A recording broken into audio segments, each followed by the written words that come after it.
Hi friends, जर मुंबईमध्ये तुम्ही कुठे सुकी भेळ खाल्ली असेल ना, तर तुम्ही बघितलं असेल की हे भेळवाले एक सुकी चटणी बनवून ठेवतात, ज्याच्यामुळे ती भेळ एकदम टेस्टी लागते.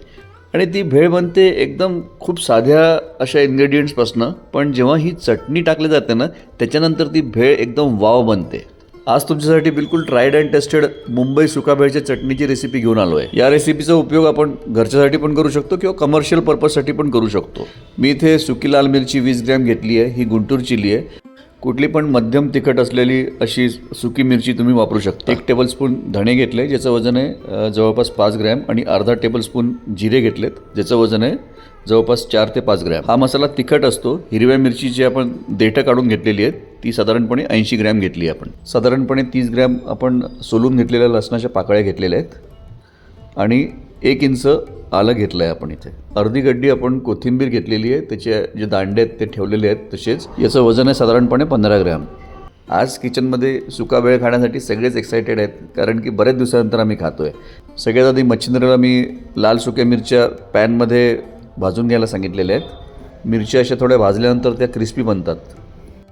मच्छिंद्रांनी मिरच्यांना 2 ते 3 मिनटं छान मंद आचेवरती भाजून घेतलेलं आहे आणि काढून घेतलेलं आहे. धणे आणि जिरे पण 2 मिनटं छान भाजून घेतलेले आहेत. धणे आणि जिरे पण पॅनमध्ये भाजल्यानंतर काढून घेतलेले आहेत. ही चटणी बिलकुल सुकी असते, आणि ही सुकी करण्यासाठी सगळ्यात महत्त्वाचा इन्ग्रेडियंट आहे फरसाण. जे रेग्युलर फरसाण मिळतं ना बाजारामध्ये, जे भेळसाठी वगैरे, ते फरसाण आपण इथे घेतलेले 75 ग्रॅम. ज्या थाळीमध्ये आपण भाजून घेतलेले मिरच्या धणे जिरे घेतलेत ना, त्याच थाळीमध्ये आपण आलं, लसूण, कोथिंबीर, हिरवी मिरची आणि फरसाण असं सगळं एकत्र करून घेऊया.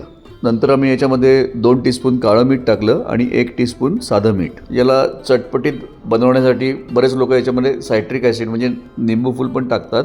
पाणीपुरीमध्ये पण बऱ्याच वेळा टाकलं जातं हे निंबू फूल, तर त्याच्यामुळे थोडासा आंबटपणा येतो. पण मी घरच्यासाठी इथे लिंबू वापरतो आहे. घरच्यासाठी तुम्ही करत असाल तर 1 लिंबाचा रस याच्यामध्ये घालायचा आहे. कमर्शियल पर्पजसाठी तुम्ही बनवत असाल तर 2 टीस्पून सायट्रिक ॲसिड पावडर करून तुम्ही याच्यामध्ये टाकू शकता. आता मिक्सरमधनं याला वाटून घ्यायचं आहे, पण आपल्याला त्याला असं थोडं जाडसर ठेवायचं आहे, एकदम बारीक नाही वाटून घ्यायचं आहे. आता काय करायचं आहे, एखाद्या परातीमध्ये किंवा मोठ्या प्लेटमध्ये काढून याला 4 ते 5 तास फॅन खाली ठेवायचं आहे. याला थोडं वाळवून घ्यायचं आहे. याला व्यवस्थित वाळवून घेतलं ना तर याची लाईफ वाढते. कमीत कमी 15 दिवस ही चटणी छान टिकते. याला एअरटाईट कंटेनरमध्ये आपल्याला ठेवायचं आहे. मी आत्ता बनवताना ही आत्ता न सुकवता डायरेक्टली वापरतो आहे, पण तुम्ही त्याला वाळवून घ्या, म्हणजे ते छान टिकते पण. आणि तुम्ही जेव्हा घरी भेळ बनवाल ना, तेव्हा ही जेव्हा चटणी टाकाल तर तेव्हा वेगळी मिरची टाकायची आवश्यकता पडत नाही जास्ती करून. पण तुम्हाला जास्तीच तिखट आवडत असेल तर तेव्हाच तुम्ही हिरवी मिरची याच्यामध्ये टाका. हे बघा, आम्ही इथे मस्तपैकी भेळ बनवून घेतलेली आहे, ज्याच्यामध्ये कुरमुरे आहेत, फरसाण आहे, कांदा, टोमॅटो आहे, कच्ची कैरी, तळलेले शेंगदाणे, शेव, कोथिंबीर, मीठ, लिंबू आणि ही चटणी, अशा सगळ्या गोष्टी मस्त टाकून घेतलेल्या आहेत. आज तिखट सुका भेळ खायची इच्छा आहे. बरं, प्रपोर्शन सांगतो. साधारणपणे 1 प्लेट सुका भेळसाठी 1 टेबलस्पून ही चटणी पुरेशी होऊन जाते. पण आम्ही ही चटणी थोडी एक्स्ट्राच टाकली आहे, कारण सगळ्यांचं म्हणणं आहे की जरा तिखट बनवा ही भेळ. कमर्शियल पर्पजसाठी जेव्हा चटणीमध्ये आपण सायट्रिक ॲसिड टाकतो तर तेव्हा मग लिंबू आपल्याला कमी लागतं, कारण की ते थोडा आंबटपणा त्याच्यामुळे येतो.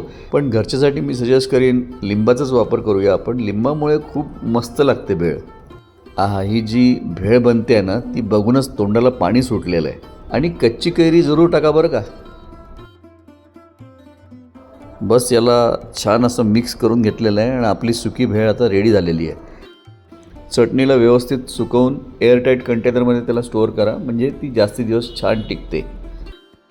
अशी भेळ टेस्टी तर लागतेच, पण त्याचबरोबर हे एक पौष्टिक स्नॅक पण आहे.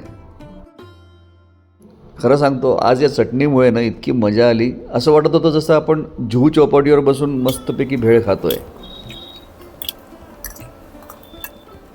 बऱ्याच दिवसानंतर खातोय.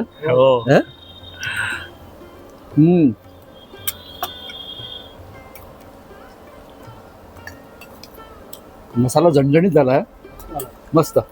अशा पद्धतीने सुकी भेळ जरूर तुम्ही बनवून बघा, त्याचा आस्वाद घ्या.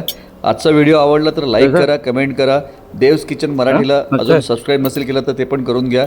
बेल आयकॉन दाबा. व्हिडिओ पूर्ण बघितल्याबद्दल तुमचे खूप खूप धन्यवाद. जय हिंद, जय महाराष्ट्र, वंदे मातरम, भारत माता की जय.